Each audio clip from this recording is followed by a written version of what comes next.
Okay. Hello, everyone, and welcome. So, first of all, I wanted to welcome you all to the virtual segment of Tasveer Film Festival. This is the world's only Oscar qualifying South Asian film festival. And my name is Shravanti, and I've been working with Tasveer for this year as one of the film programmers, and I also review movies in general. That's about me. And to tell you a little bit about Tasveer, Tasveer is dedicated to promoting diversity, inclusion, and representation in the arts through film and storytelling. Founded by Rita Meher and Farah Nausheen, soon after the 9/11 incident, Tasveer has been a pioneer in showcasing diverse and thought provoking South Asian stories. This festival provides a platform for filmmakers to share their work with a global audience and fosters connection between filmmakers and industry professionals and film enthusiasts. Beyond the film festival, Tasveer also organizes various events and workshops throughout the year, including panel discussions, master classes, and community screenings. There was also a film fun market in case you guys were unaware, just FYI. These initiatives aim to educate and inspire audiences about South Asian culture and cinema and mainly representation. So without further ado, let's begin. So, yep. Today we're here for the movie Bhangi, and this is a movie about a Dalit boy who's trapped in a brutal cycle of caste oppression, and he must choose between risking his life by cleaning a septic tank or facing an uncertain fate with his quest for survival. This is the story of Bhangi, and we have Durva Nandapurkar, who is the director, and we also have Mayank, who's one of the executive producers here with us. So, um, a little bit about Durva. She is a luminary writer and director, and she has been working. She's um, from the producing program of UCLA, if I'm not wrong, Durva. Yes. So, a little bit about yourself, if you wanted to. Oh, thank you, Shravanti, for having us. Firstly, this is a big honor to be part of the Tasveer. Um, yeah, it's a dream come true, honestly. So thank you. I am a writer, director, producer. I'm a self-taught filmmaker. When I was in my physical therapy school back in Mumbai, that's where I first started making films. And my parents and my family had no idea. I kept it hidden from them for a while. um, Mhm. but as I explored, I taught myself how to write, how to direct, not knowing what any of those things meant. But all I knew Mhm. was that the impact of when a story was told when it's on a screen, it Mhm. had on you, had a big you can change the world through that. So I wanted to inspire people and give certain message from myself. I worked with a lot of patients from Dharavi, and since I was working in Sion Hospital all the time, so I heard a lot of stories from people from really different upbringings and different socioeconomic statuses. Mhm. But I thought it was so amazing the resilience that they carried in their hearts, no matter how Mhm. bad or worse their days are or their lives are. And it was healing for me, and through my service, like through my hands on them, we were both healing each other. I thought it's Mhm. very important to bring such stories to life, Mhm. and this is my small attempt to do so.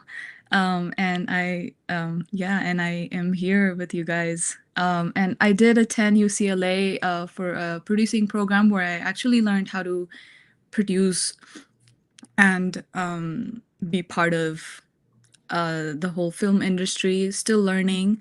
I'm a student of cinema, constantly learning. Yes. That is so very well put together, Durva. Thank you so much for that. Thank And you. yep, we are excited. And this is an amazing product, also. I wanted to say kudos to you on that. Um, Thank you. yep. So, Mayank, a little bit about yourself as well. Yeah, hi. Also, again, thank you. Being part of the suite is a big deal amongst most of the South Asian filmmakers. So this is a very big honor for us. And Whoa, go Tasveer. yeah, exactly. um, I am also actually a writer, director, producer, and Okay. I Mm-hmm. always had that passion in me from a very young age. Come from a family of doctors, but decided to pursue this instead. And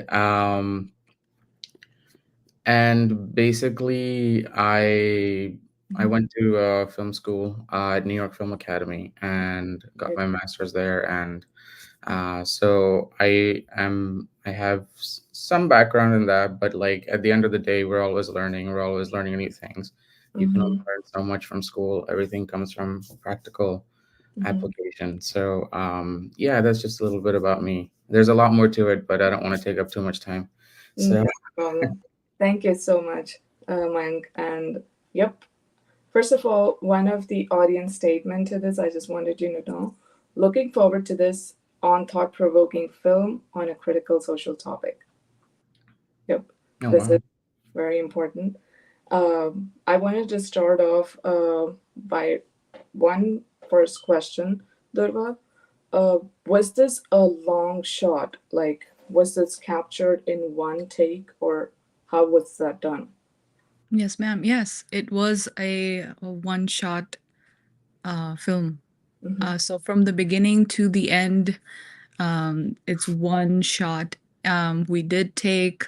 Mm-hmm. There were two shots in total. The only Uh-huh. the first one there was a little hiccup, so we went again and we did it all, and then Mm-hmm. that was it. The film wrap in 1 hour, or I guess something. Oh my God. Wow.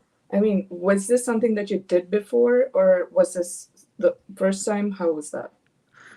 This is my second one-shot film. The first one-shot film was actually my first time writing a fictional story, and we shot it in the Mumbai Metro. If you are familiar with Mumbai, the new metros were constructed. So it was again like a one shot from the ticket window to the destination. So Mm-hmm. I had a little bit of practice. We had practiced a lot on that. With one shots and this being like a live location, we didn't really have a shoot permit. We basically were like, you go in, you shoot, and you run away before people call Guerrilla someone filmmaking. else. Oh, Yes. Guerrilla filmmaking, absolutely. Thanks, Mayank. oh, but I mean, we've done that for probably maybe a short film for a small sequence, but doing it like entirely at a stretch is, yeah, it would have been nerve-wracking, for sure. Uh, y- I guess, yeah, it was. I think what was nerve-wracking was my Mm-hmm. actor had kept me up. He was so curious, asked me so many questions about, motivation, needs, wants. Also to a point where he was like, okay, if I have to speak, if then what kind of Marathi, the regional language, would it be? Would it be Right. from like this part of Maharashtra? Would it be from this part of Maharashtra? Or would it be from that one small town? I was like, wow. He was Talk really about dedicated. detail. Oh my God. Yeah, so I think all the nerves had gotten off right there. And the team was wonderful. We had worked with them before. My first one take was with them. So they were familiar with um, working with a crazy director that thinks we can make a one shot happen in Mumbai. I mean, crazy and gutsy are in the same place. I believe in that. So Yeah. this was Gutsy, I like that. I'll use that next time. please. Yes. And yes, that was very well done. And yeah, I mean, was there a lot of how many days of prep work was there to get there to do it Um, so seamlessly because we couldn't see anything or no boom mics? Was it how was that? I think it was pre-production wise like 2 weeks of prep. We had to find the right location firstly, and Mm-hmm. then finding the right sound guy to, because everybody was on like live mics. Um, the Wow. street performers were had live mics on them. We were all on like headphones on a different channel, just like telling Mhm. like, okay, we're reaching over here, just so everybody is prepared. And the actors that are staged at the very end, they had like mics on them. Mhm. So we just had to Mhm. practice a little bit about that and then let everybody know that this is what's happening, so not to speak when we're taking, because if at the train, if like the street performers are speaking, it would have just messed up the whole shot. But these were all also street play artists. Street play is a Oh. yeah, an event that happens like artists come together and they'll do social Mhm. issue based natak, it's called, performances on live streets. So Mhm. they were quite aware of that. Mhm. Finding the location, we had to find someone that knew that area that would let us, like if somebody Oh. posed an issue, that we would be like, okay, we spoke to them. And that whole community, the area that we were shooting at was the lit community, Mhm. and there was an actual really big sewer right in front of the home. So when he's walking in the alley, there's like all these homes, and Mhm. there's a big gutter on the other side. So everybody over there was super helpful where whenever we went there to scout, like, you guys Mhm. are making a movie on this, it's very important, please do it, show them what's happening over here, let's change this. So it was a very supportive environment. Yes. That is um, so true. Yep. We do need these kind of stories to come out more, yeah, because they need notice. And thank you for doing that. That is very yeah. important. And I mean, speaking of attention to detail, I'm very intrigued by what you said about the actor. Like, which Maharashtrian accent do you want me to like do with? Because that is also very important. And this was shot in Mumbai, I believe, correct? Yeah. This is that Yeah. slum, and especially when he's walking through the streets, I love those shots because it was aesthetically so rich because it was showcasing exactly everything as it was, and it was also captured really well. It was Mhm. so well done. So what was the what was the cue that you gave him when it comes to the language or when it comes to the body language also? Because Mhm. it felt like that person was a sewage worker. So yeah.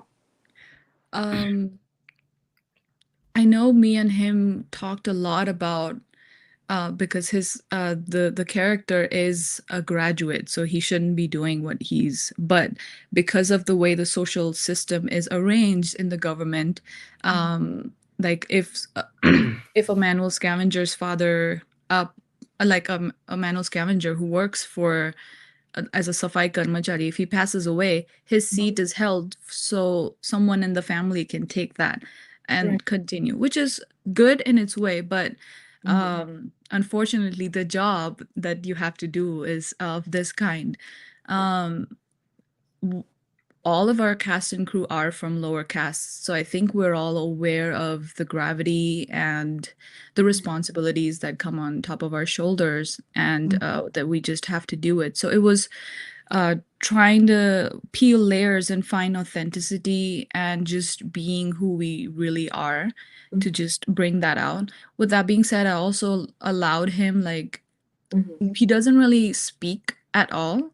There were no dialogues, but I told him, if you feel like you want to reply, just whatever feels right to you, do that. I give my actors a space Mhm. to improvise and just find Mhm. their voice when they are on screen or on in the take. Um, yeah, so it was, I mean, to the point where the costume that he's wearing, the worker's costume, was from the other person that's Mhm. in the sewer. His brother works for BMC, so it was just like within basically the cast and crew, someone knew, and we just borrowed their outfit, and Mhm. it was Mhm. everybody lived lives in slums, so it's a common sight to see workers come to see a lot of drinking happening, a lot of fighting, and a lot of that kind of situation happening. And unfortunately, people passing away right in front of their eyes, like on a daily basis. So it was just like, how can we just recreate that on screen and try to be realistic and respectful of the Yeah. community and the people also. That is so true. The way that you're putting it together is also so gruesome, and it hits you hard because also, like, that's the community when they go and they clean the sewage. That's supposed to be the most respected job, but unfortunately it's supposed to be the most lowest tier, where Yeah. people don't give it that much of a respect. That very well comes through. That is something that I wanted to say. Yeah. That was done really well. So Yeah. If I may add to that really quickly, Shravanti, I think these are the unsung heroes of our country. And it's such a thankless job. I think the more we thank them, the less it is, because of the hard conditions and the lifestyle it is. It is because of them that we can see clean streets and clean sewers all around the country. So yeah, they're there are heroes. they are. I very well. Thank you for adding that. Yes. And what was the starting point of the story? Would you say, where did it even start? Where did you get that seed planted in your head that you wanted to showcase this story? Oh, this will be a long answer. I don't know where to begin. um, so when I was in my physical therapy school, Mhm. um, I I was going through discrimination through my teachers who were upper castes and they were Brahmins. And honestly, I had no idea for the first 3 years of my medical training. I'm like, something feels off. I don't know what's going on. It feels as if everybody's turned against me. I was excluded and left alone. No one wanted to be friends with me, and the teachers were kind of controlling how all those dynamics were working out. If there were notes that were passed out in the class, and if I wasn't there, or if it were supposed to be passed out later, they were never sent out to me, and it was all like on purpose created like that. The department, as I found out later, has been known to doing these subtle but like gruesome, mentally tiring things to students for a long time. One of my classmates was taking antidepressants. It was a very toxic environment. And then there was the year Rohit Vemula's suicide happened, and there was a big uproar in all of the country. A Dalit PhD scholar had to do this to himself, kill himself because of the systemic and the someone above them constantly pushing them down. It I think awakened me to what exactly is happening, because I had no idea. We were not raised, both of my parents are doctors, and I am a doctor, and we were no one really told us about the caste system. I don't even remember anything and like how it would like show up in the world. So there's a subject we learn in medical college is called preventive and social medicine. Basically, doctors will like walk the streets and see and interpret like, okay, based off this like lake that's stagnant, there will be a lot of mosquitoes, so malaria can happen. So it's just like community wise, what are the other factors apart from like the body that could be causing sickness? So that became it was a very fascinating subject to me, and I delved more into it. And then I found out about the caste system, and I particularly got drawn to the outcasts, the untouchables, the Dalits, because I think that was just what I was experiencing. And there was a lot of purging that needed to happen. So that's where the the research for that started to happen, and I found out about manual scavenging. At first I didn't want to accept it because I'm like, wait, I don't think I've seen this in front of my eyes in Mumbai. And but the more I researched, the more I saw, the more I walked on the streets. I saw all the people going in the sewers without any equipment, any instruments. Sometimes they have to bring their own like buckets from the house in like rural parts of India. I did so much research, like a lot of research papers, what kinds of latrines and toilets there are, what the classification is. So the writing came from that place inside of me. I was like, and there was nothing that I saw, there was nothing for me to like see in a narrative form for a topic like this. And I thought it'd be crucial to bring this story out to life.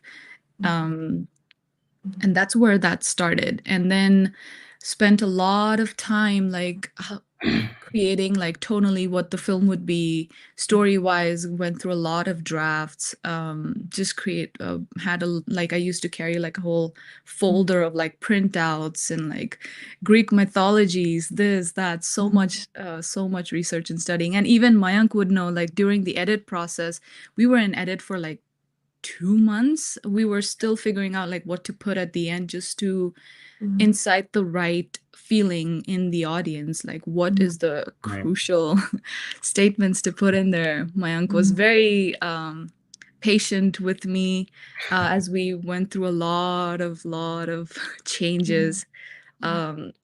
It just came to a point where, how do I tell the world that people it is a universal, the theme is universal of society, like excluding us for being a woman, filmmaker, for being a woman with a voice, for being everyone that wants to uproar or wants to say something. I think the society just shuns us to the side, but we took the chance, and building the team was very easy because everybody was like, yes, let's just do it. It felt as if there was like a revolutionary energy in all of us, and we're just like, let's just go, chalo jate, ye movie banate, and let's just show it to the world. So it was painful, but also fascinating and engaging in a way. It was really difficult to bring it out and to submit it. Again, Mayank, the EP of the film, really was a big support for me. I was like, let's not, like, there's, what am I saying? Like, I'm not inspiring. I'm just showing like something so dark. He's like, no, you got this. Just the self-doubt and all those negative talk from the college, everything came to my mind. I'm like, oh my God, I don't want to do this. I'm going through this again. I'm doing this to myself now. And he's like, no, just breathe. You got this. Just send it.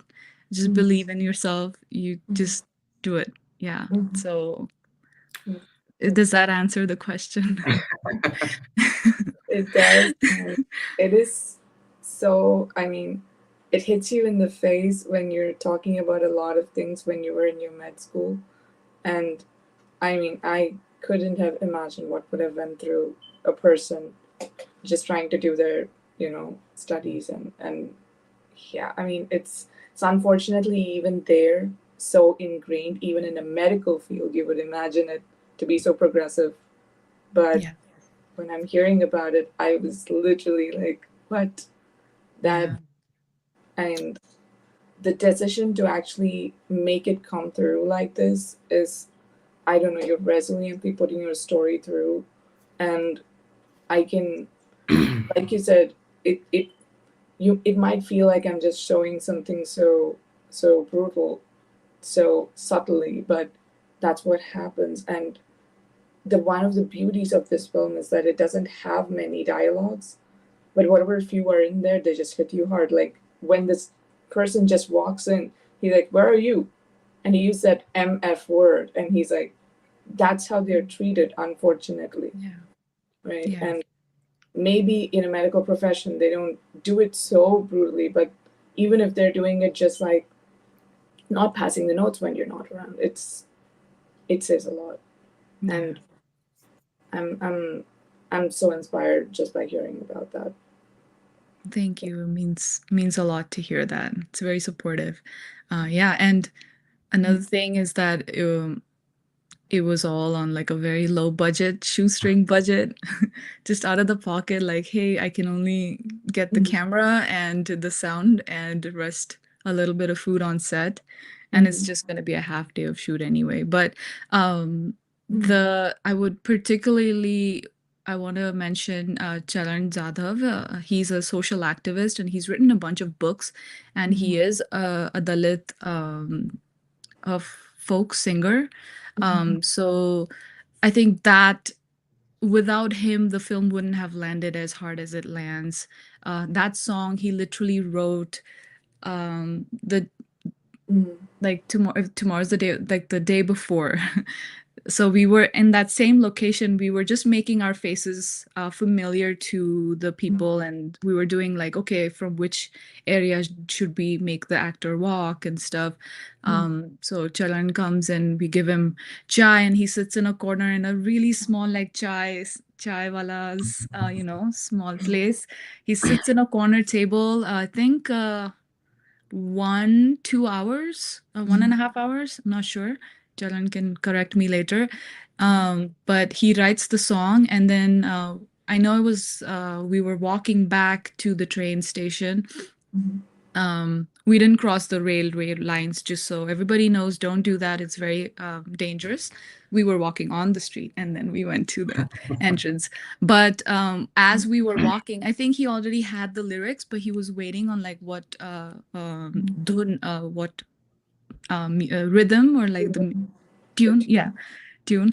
So and then as we were walking, we were still talking. I'm talking with my DP and everybody, and then he's like, "Okay, guys, I have the tune." And then we all stopped literally in the middle of the road, and the rickshaw like, "Peh, peh, idhar udhar se." Everybody's just like going around us. We stopped right there. We formed like a small circle, and he's like, "Katsara, he's zindagi." He just sang the song, and I was like, oh my God, it just stunned us. And we were like, that's the first time I heard it.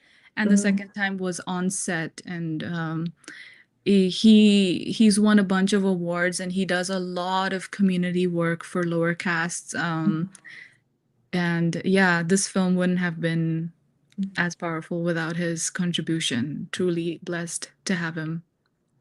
Yeah, if I could just want to add, because the song is that is kind of what really amplifies the story to a whole other level. I mean, it's beautifully shot and performed, and the dialogues are hard hitting, but I think that song is what's what got me. Like when I first saw the whole thing, I was like, oh yeah, I'm on board. That song is it's beautiful. It's poignant. It's moving. It's very powerful, like the message that it's putting out there. Yeah. And the fact that it happened like a day before, I don't think I knew this story, so that's actually very yeah, that's beautifully done. So yeah, that was one of the main reasons that I got on board, is the song. And like the whole film is beautiful, but like when I heard the song, I was like, this is what's going to, the film, like, bring it all together. So yeah. I feel you, Mayank, and that I think this is a deciding factor. I wouldn't blame you for that, because I think incorporating the street style theater, like you mentioned, Durva, into it was also such a beautiful touch to it, because the whole movie you just see it visually, but here you're actually hearing, and that's, like I said, it's literally the soul of this story and the short film, and it's done to perfection. Yes. And we have an audience question. Absolutely, yeah. Yes. Sorry, you were saying something. No, I was just saying thank you.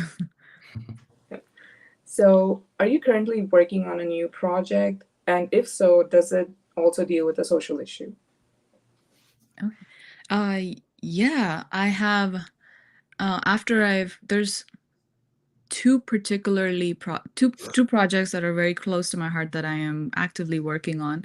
One is after I moved to US, and I got into the restaurant industry here. So it's a story about Indian food and how it's basically gotten colonized to certain dishes only, and anything outside of that is a is a complete like, oh, that doesn't exist. Like, how come Indian food is not chicken tikka masala? And like, what do you mean? Like, there's other things than that. Like, just it doesn't make sense. Like, don't you just guys eat samosas all the time at home? Like, no.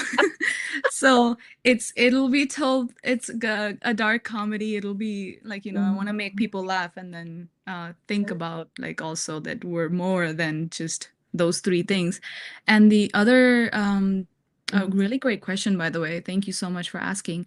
And the other project is a feature film that I'm working on. It is the journey of a female doctor back in the 1980s, standing up against everybody around us, around her, to basically tell her, like, let's just get married and have kids and be in a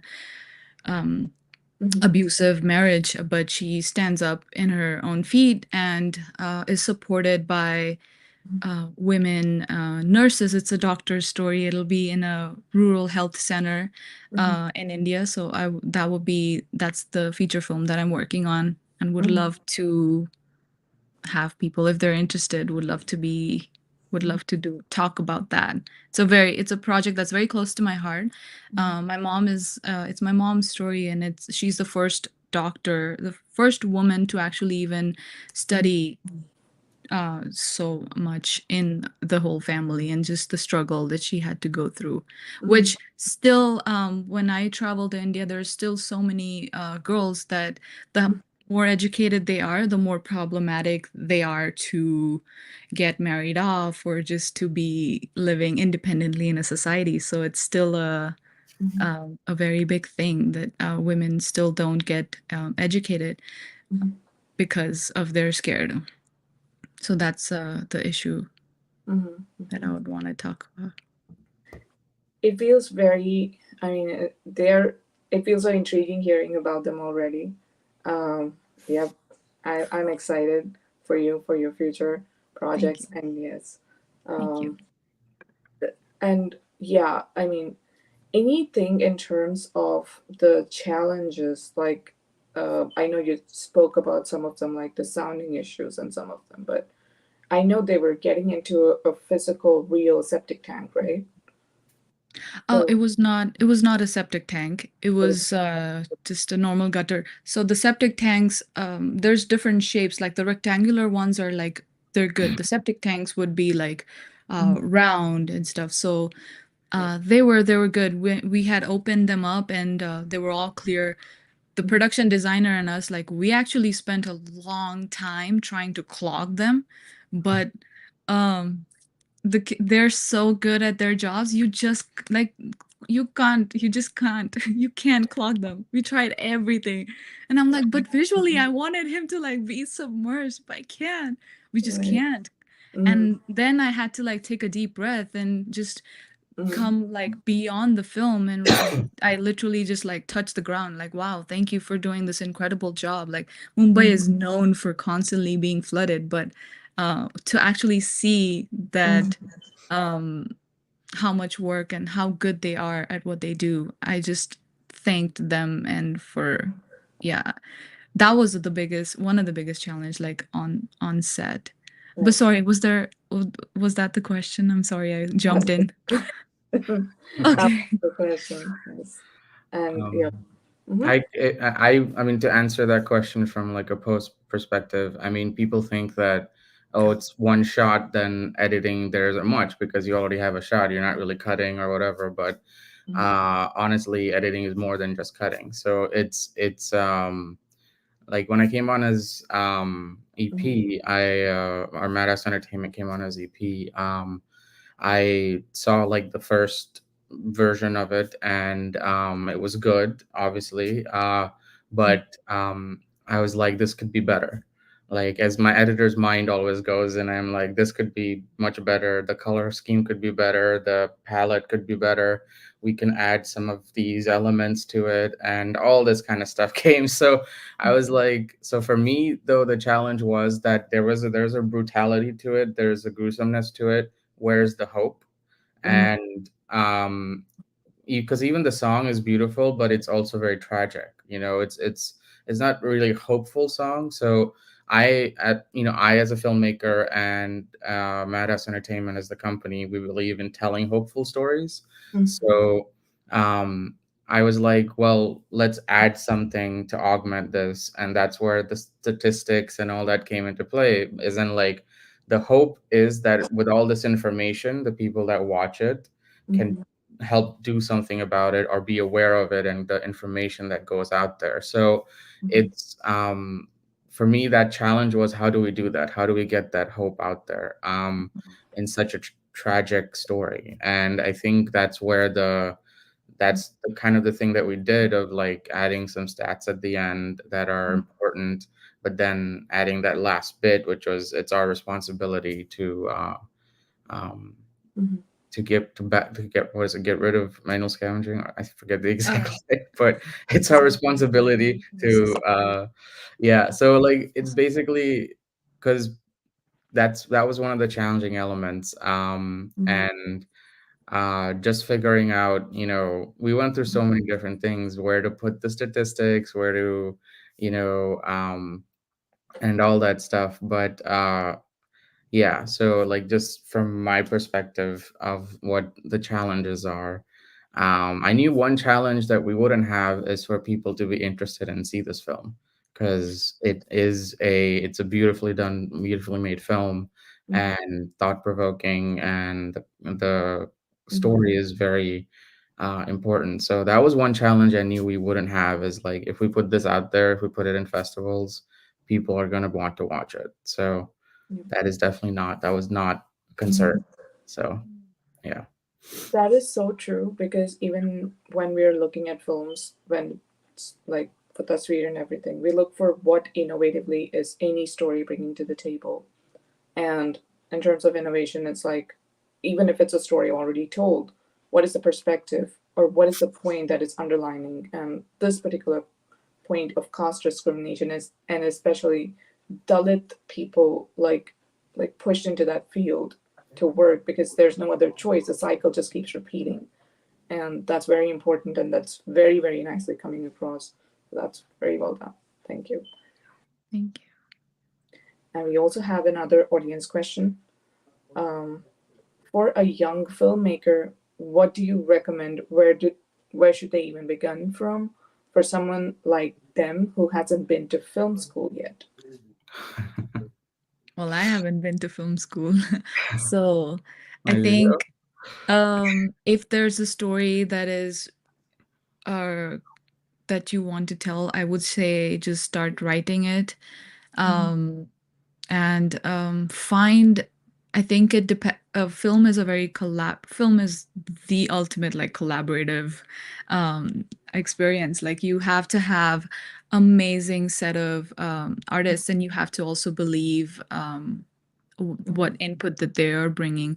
An example on that was that I had a completely different visual, like a color that I wanted for Bhangi. But when my colorist came on board, he did what I wanted to. He listened to me as a director, what I needed. But then he was like, "Hey, what about this?" And then as a filmmaker, I asked him, because I was curious, like, what does he think about this other version? Like, what's close to him with that? And he explained to me that it had a more visceral feeling, and that's the one that I actually have for Bhangi, Mhm. the one that my colorist suggested. So Mhm. it's a collaborative process. When you write, share it with your closest friends, if you have filmmaker friends, or Mhm. friends that have any sort of like, if they've done theater acting or they went to like a summer camp somewhere, they Mhm. still know us so much about it. Keep reading, keep I listen to a lot of interviews online. Go to film festivals, attend them. If you are in the US, I would highly recommend Tasveer. I have it's incredibly amazing that there are such big platforms for social Mhm. issue based films. I honestly didn't think like the Bhangi would like go to like such a big festival. Um, but it's just amazing where the world is right now, where South Asian artists and people up in the industry are creating all these amazing platforms for us to share our stories. So You will not go wrong as long as it is an authentic story that is close to your heart. Just do it. And there's a lot of resources online, studio binders, so many, like you can read books. There's No Film School, so many incredible websites. Yeah. Mayank. Yeah, I mean, just you encapsulated it very well. I mean, I come from like I did go to film school, but if I hadn't, I would probably be in the same because it's a passion, and I think that's one of the main things is if you're a young filmmaker, it's got to whatever you make has to come from a place of truth and has to come from your heart. um so there has to be an authenticity to it. That doesn't mean realism, but like authentic to the story that like that you want to tell. So yeah, like to answer that question, I also feel that you don't need to go to film school. Of course, if you are able to and you can afford it, then it will definitely help you in becoming a filmmaker. But at this point, there's so many resources, and nowadays, equipment wise, you have iPhones that shoot beautiful cinematic video. Like Yeah. you don't even need the best cameras. Like the technology exists for you for anybody to make a good film, short film, even um, without necessarily a big budget. So yeah, and I would just go and make like yeah, instead of thinking about it or trying to perfect it. Like if you're starting out, don't try to perfect it, just go shoot the story, like write the story, find the people, shoot it and get it. Like that's the only way you learn. Like your first project, you'll mess up. That's going to happen. It's inevitable. You could have gone to Juilliard or whatever, Harvard, and you would still mess up your first project. That's always going to happen. So don't be afraid of that. Don't be afraid of messing up, and yeah, just get it done. And I think that's the biggest fear for a lot of us creatives is like we don't want to take the step because we're like this will be bad, like this won't be good. So why should I do it? I don't want to do this. And if it's a personal story that's very close to your heart, that's even more difficult because you basically end up sharing it with everyone, and then it becomes like, hey, I don't know if I want to do this, but do it. I mean, the worst that'll happen is you'll make something and you'll learn from it. Like if it doesn't turn out good, whatever that means, um, it's going to be a learning experience.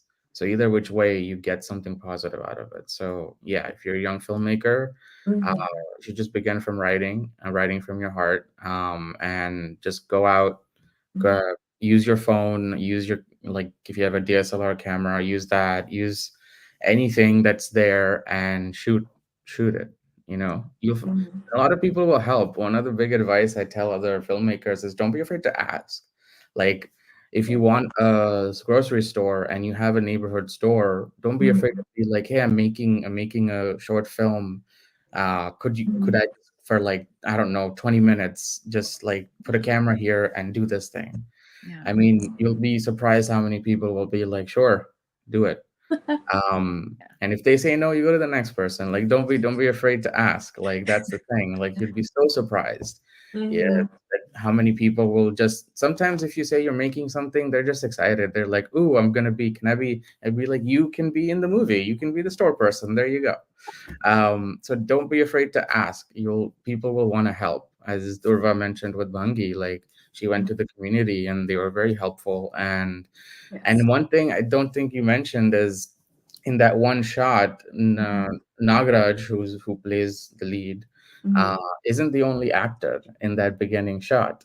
There are you'll see like a father picking up his child. You'll see another person in the back, like just doing a little bow to the mandir, going. All of these are deliberate choices by Durva, and you think that they're just people that are there, and I would say maybe if there's quite a few people that are just there, but there's a lot of these choices who are also lower caste Dalit. So in the sense of like people will help, people will like be want to be part of a project that you want to make. So yeah, don't be afraid to ask at all. Yeah, I completely forgot about that. Yeah, there were a few people that I staged. There was the father who picks up his son and like kisses him on his forehead. It's Mhm. like again like a lower caste. They were like my actor Nagaraj's like I think uncle and the uncle's son. So I told them like I Oh, want the son to be dressed up as a Brahmin, and obviously they're lower caste, like fancy dress competitions in school. So yes. like we all dress up to be like something like higher or like above us, so that I wanted to also, I don't know if it like gets seen as It's much, but if it's my uncle wouldn't there if have you're paying mentioned that, I would have attention. completely forgotten. So yeah, that was like a few of the choices. Yeah. Those are very important, and thank you for pointing them out because, yes, I love the attention to detail that is being done there.